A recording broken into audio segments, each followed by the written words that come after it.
এক ব্যক্তি প্রচুর ইবাদত করত, আল্লাহ পাক তার ইবাদত করার জন্য পাহাড়ের চূড়ায় একটা সুন্দর ব্যবস্থাও করে দিয়েছিলেন। সেখানে ডালিম গাছ হতো, ঝর্ণা আসতো, খাবারের কোনো অভাব নাই।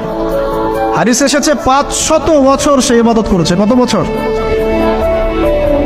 কিয়ামতের মাঠে এই ব্যক্তির অবস্থা এমন হবে, তাকে জান্নাতে প্রবেশ করানোর জন্য নিয়ে যেতে বলা হবে। যাও আমার রহমতে জান্নাতে চলে যাও। আল্লাহ পাক তাকে এই কথাটা বলবেন। কিন্তু এই ব্যক্তি বলবে আমার আমলের কারণে আল্লাহ পাক বলবেন আমার রহমতে জান্নাতে চলে যাও। ব্যক্তি বলবে আমার আমলের কারণে। আল্লাহ রাব্বুল আলামিন তখন তাকে দেওয়া সমস্ত নেয়ামতগুলোকে এক পাল্লায় করবেন, আর তার সমস্ত আমলকে আরেক পাল্লায় করবেন। তারপর দেখা যাবে আল্লাহর সমস্ত নেয়ামত তার একটা চোখের সমান হয় নাই। কথা কি বুঝতে পারছেন? একটা চোখের যে নেয়ামত আল্লাহ পাকের, সমস্ত আমল ও 500 বছরের ইবাদত এতটুকু হয়নি। তারপর তাকে বলা হবে ওকে জাহান্নামে নিয়ে যাও।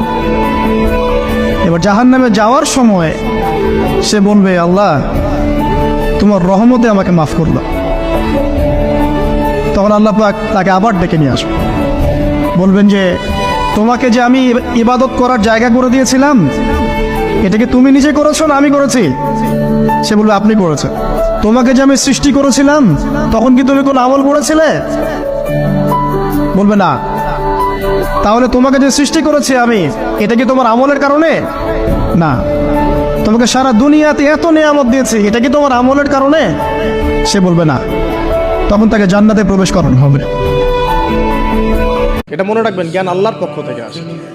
হ্যাঁ, জ্ঞান কখন আসবে? যখন আপনি পরিশ্রম করবেন, আপনার পরিশ্রম আল্লাহ পাক দেখবেন, আপনি ধারাবাহিকভাবে লেগে থাকবেন, আল্লাহর কাছে বেশি বেশি দোয়া করবেন, পাপ ছেড়ে দিবেন, গোনা ছেড়ে দিবেন, গোনামুক্ত অন্তর নিয়ে আল্লাহর কাছে কান্নাকাটি করবেন, আল্লাহ পাক হেরে যেতে হবে, একাই চলতে হবে।